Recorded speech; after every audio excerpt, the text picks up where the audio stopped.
You walk into a store, the lighting is perfect, warm, diffused, the kind that makes every fabric look expensive. You find a suit. The label reads a name you recognize, the salesman mentions a modern cut, premium fabric, a price that reflects the quality. You try it on. The mirror is angled just right, it looks decent, maybe even good. You pay somewhere between $300 and $600. You leave feeling like you made a responsible decision.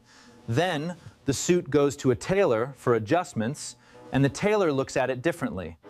He doesn't see the logo, he sees the shoulder, whether it sits clean or pulls at the seam. He checks the lapel, whether it rolls naturally over the chest or lies flat because it was glued into position. He opens the jacket and looks inside for seam allowances. He pinches the chest panel between two fingers and feels whether there's a floating canvas inside or just a shell of adhesive. Some fabric pressed together under heat.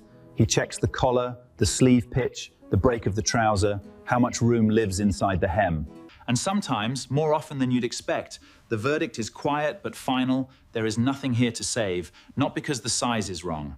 Because the suit was born broken, this video covers 10 suits, 6 brands that men buy out of habit, recognition, or misplaced trust, and 4 alternatives that a skilled tailor would actually respect. By the end, you won't be asking which brand looks most expensive in the mirror. You'll be asking the smarter question, is this suit worth a tailor's time? What a tailor sees that you don't, the average man, in a fitting room checks 3 things. Do the shoulders look wide enough? Does the jacket button without pulling? Are the pants too short? That's the consumer's checklist, fast, superficial, almost entirely visual. A tailor's checklist starts somewhere else entirely. He starts at the shoulder, because the shoulder is the one place in a suit that cannot be corrected after purchase if the shoulder seam sits a 1/4 inch too far toward your arm. If the cap pulls because the sleeve pitch is set wrong, the jacket will never hang cleanly. No alteration on earth fixes a bad shoulder. Without reconstructing the entire jacket, you either live with it or you leave it at the store. Then he looks at the chest. Not to see if it fits, but to see how much fabric lives inside the seam allowances. A well-made suit leaves room to work. You might need to take it in or let it out, and the construction should accommodate that. Cheap suits are cut so close to the edge where there is nothing left. The tailor's hands are tied before he begins. He checks the lapel, a fused lapel, where the interlining is glued directly to the face fabric, sits flat, rolls stiffly, and after a few dry cleanings, starts to separate in small waves that catch the light. At the wrong angle, a canvas lapel rolls over your chest naturally, moves with your body, adapts over time. You can feel the difference. If you hold the lapel between 2 fingers and press gently, one feels alive, the other feels like cardboard with a price tag. He looks at the trouser. Where does it break? How does the seat fall? Is there enough inseam to let the leg down? Or was the hem already cut to the absolute minimum? All of this happens before a single stitch is placed, and here is what separates a suit worth owning from one that never had a chance. A good suit gives the tailor something to work with. A bad suit arrives broken and stays broken. Now let's talk about who's been selling the broken ones.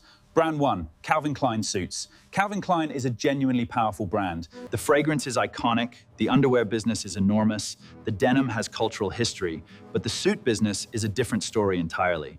And the mechanism behind it explains a lot.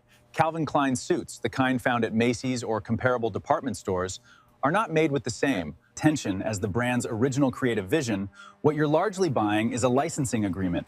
A manufacturer pays for the right to put Calvin Klein on a label. That manufacturer is optimized for price point and volume, not construction integrity. The typical suit sits between $250 and $500. At full price, often dramatically discounted, and what you find inside is full fusible interlining, the glued kind, in a polyester blend or low-grade wool fabric that looks reasonable under fluorescent light and feels cheap in daylight. The silhouette is modern, which in this context means it is cut for a specific fashion moment. Narrow lapels, slim cut, details that will look dated before the canvas starts to bubble. And here is the honest arithmetic. You are not paying for tailoring expertise. You are paying for decades of brand recognition built on fragrance, underwear, and denim. The association costs money. The construction doesn't. A tailor looks at this suit and sees minimal alteration potential, a fused chest that will delaminate, and fabric that won't hold. A press, the starting point for a suit that looks acceptable for 2 years and disappoints you for the next 5. Brand 2, Kenneth Cole. Kenneth Cole built its name on accessible urban fashion, shoes, accessories, ready to wear with attitude. It was never a tailoring brand. The problem starts when men treat the suits as something more than that. The silhouette is contemporary, the price is approachable, the marketing says sophisticated without committing to anything. The word should imply, what you get is a suit that works for an emergency, a forgotten wedding, a last-minute interview, but doesn't survive. As an investment, the fabrics trend toward polyester and synthetic blends. Those materials are not inherently terrible. They travel, they resist wrinkles, they cost less, but they don't drape the way wool does. They don't breathe. They age in a way that feels cheap rather than worn, which is the wrong direction for a suit. After 2 or 3 years, they look tired in a way that a good wool takes much longer to reach. The construction is fused, the linings are basic, the seam allowances are thin, and the lapel tells you everything when you hold it. Stiff, flat, glued into position, no roll, no life, honest evaluation. If you need a suit fast, you have a tight budget, and you're not keeping it beyond 3 years, Kenneth Cole on sale is not a catastrophe. But the moment you pay near full price or treat it as the foundation of a wardrobe, you are making a mistake. A good suit is something you can improve. This one is already at its ceiling the moment it leaves the rack. Brand 3, Michael Kors suits. Michael Kors is one of the clearest examples of a fashion empire that expanded faster than its core quality could follow. The handbags were aspirational, the watches sold in the millions. The brand became synonymous with accessible luxury, a category that sounds meaningful but often means premium price, mainstream construction. The suits are exactly that. A Michael Kors suit might cost $400 to $700 at full retail. The marketing is confident, the name feels elevated, the styling reads as expensive in a department store environment, and then you look at what you're actually wearing. Fused inner lining, polyester blend, or low-grade wool synthetic combination. Finishing that is functional but not fine. A silhouette trend-driven in ways that serve fashion cycles, not the long-term proportions that make a suit. Look intelligent as you grow into it. The crucial distinction, there is a difference between a brand that makes suits and a brand that licenses its name to a suit manufacturer. Michael Kors suits are the latter. A separate company produces the garments to a price specification. The logo connects them to the parent brand's equity. The person who designed the handbag has nothing to do with the person deciding how much canvas goes into the jacket. For the price Michael Kors charges, you could own something with real construction. The fact that you're not is the precise definition. But of paying for a logo, the tailor knows this the moment the jacket comes off the hanger. Brand 4, Tommy Hilfiger, tailored. Tommy Hilfiger is a genuine American institution. The preppy Americana aesthetic, the flag logo, the 1990s cultural dominance, it's real history and it's earned. The brand knows exactly what it is and it does that thing well. Suits are not that thing. Tommy Hilfiger makes suits because major apparel brands clean, collegiate, American, and puts it on a product built primarily for accessibility and margin, not for the standards of classic menswear construction. The suits are typically fully fused, the fabrics are blended, the proportions are casual leaning, wide notch lapels that comfort over precision. The price sits around $300 to $500. With promotions that push the actual sale price considerably lower, here is what makes this entry. Comfort over precision, the price sits around $300 to $500. With promotions that push the actual sale price considerably lower, here is what makes this entry. Different from the previous 3, Tommy Hilfiger isn't really pretending to be a tailoring brand. The problem is that men see the name and assume the broader brand reputation transfers to the suit. It doesn't. A brand being excellent at casual sportswear has no bearing on whether its jacket construction deserves your money. You are buying a brand that is honest about being casual, sold in a product category that requires being serious, that mismatches the mistake. Brand 5, Armani Exchange, and Emporio Armani in lower lines. This is where the trap becomes elegant. The Armani name is genuinely prestigious at its core. Giorgio Armani, the main line, represents some of the finest Italian ready-to-wear ever produced. The construction is exceptional, the philosophy is real, and it has shaped global menswear for decades. None of that applies to Armani Exchange. Armani Exchange is a separate brand targeted at a completely different consumer, built on completely different economics, fashion retail, not fine tailoring. The suits are fused. The fabrics are synthetic heavy, the construction is engineered for department store price points, the design is trend-driven in ways the main line would not recognize. But the word Armani is on the tag, and that is the entire sell. Emporio Armani sits one tier above Exchange and produces better garments across many categories, but in suits, the question remains, what are you getting for $500 to $900? Often, you are getting a fused construction. in a mid-range fabric with the Armani aesthetic and the halo of a name that earned its prestige for reasons completely unrelated to this garment. Traveled downward, the construction standards did not. When you buy an Armani Exchange suit, you are not buying Italian tailoring tradition. You are buying a piece of brand architecture. These are different products. The label knows this. Now you do too. Brand 6, Jose Bank at full price. Jose Bank is a fascinating case because the problem isn't entirely the product. The problem is the pricing model. The brand became known or notorious for promotions that seemed almost absurd. Buy one suit, get 2 free, or 3, or add a shirt, tie, and shoes to the deal. These promotions ran for years. They trained the consumer to never pay full price because full price was never real. A Jose Bank suit listed at $600 or $700 is not a $600 suit. It is a suit that requires a promotion to arrive at an honest price. If you pay full price, you are paying a number engineered for promotional arithmetic, a ceiling that exists so the discount can feel like a victory. Here is the construction logic. When a brand's business model is built around buy one, get several free, the cost of the product inside each suit cannot be high. The economics simply don't support it. What you find is fully fused construction, serviceable but not special fabric, and finishing calibrated to absorb the markdown that was always coming. The irony. A Jose Bank suit bought at 60 or 70% off represents a fair transaction. At that price, you know what you're getting, and you're paying something close to what it actually costs to produce at full price. You are funding a marketing illusion. Never pay full price at Jose Bank, and if you buy on promotion, examine the construction before you commit. The deal doesn't answer the question. You have to. The pattern underneath all 6 brands, 6 different stories, one pattern. Every suit on the avoid list benefits from a name that consumers trust for reasons unrelated to tailoring. Calvin Klein built equity in fragrance. Kenneth Cole built it in shoes. Michael Kors built it in accessories. Tommy Hilfiger built it in casual sportswear. Armani built it in high fashion. Jose Bank built it in promotions. Not one of these is a tailoring reputation. All of them are borrowed to sell suits. The second pattern, fused construction, almost universally. A fused suit is not inherently a terrible garment. At the right price, with honest expectations, it's fine. But when a fused suit is priced as if it were canvassed or marketed as if the name guarantees quality, the buyer is being misled. About what they're holding, the third pattern, heavy reliance on promotion and markdown. When a brand cannot sustain its price in an honest market and requires constant discounting to move product, the original price is not a reflection of value, it is a reflection of positioning strategy. And this is what brings us to the tailor's real question. Not, is this suit good, but can this suit become good? Can it be adjusted to fit a human body with precision? Does the construction allow for that? Does the fabric have enough life to respond? To pressing and finishing, is there enough seam allowance to make a real difference? If the answers are mostly no, the tailor can tell you what size to try, but he cannot save the suit. The good news, there are alternatives. They are not as obscure as you might think.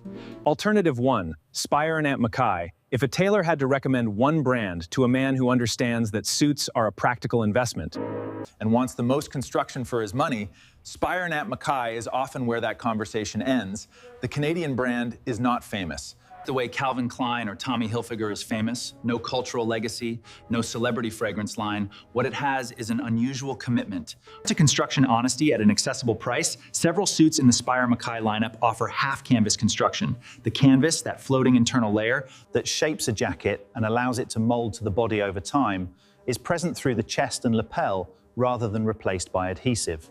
At a price point of $300 to $500, that is genuinely uncommon. Most brands at this level are fully fused, Spire Mackay built. Its value proposition specifically on that gap, the fabrics include options from recognized Italian mill suppliers, which is a legitimate mill with a serious trade reputation, the proportions lean classic, moderate lapel width, clean shoulder, a silhouette that won't look ridiculous. In 5 years, multiple fits are offered, which matters because fit off the rack determines how much work a tailor needs to do. For a tailor, this is a good starting point. Structure that responds to pressing, seam allowances that allow for real adjustment, a canvas that will break to your body over time the way a suit is supposed to. That is what makes something worth adjusting. Alternative 2, Suit Supply. Suit Supply changed the entry-level tailored menswear market in a way that few brands have managed. The Dutch company built its model around a single premise: Give the man who wants a good suit, not a luxury suit, a good one, better construction and better fabric than he has been able by. To find at the traditional mid-tier price, the results are mostly credible. Suit Supply suits, particularly in the Napoli and Havana cuts, are built with a soft construction philosophy influenced by Neapolitan tailoring. The shoulder is typically natural and unpadded. The canvas is often half canvassed.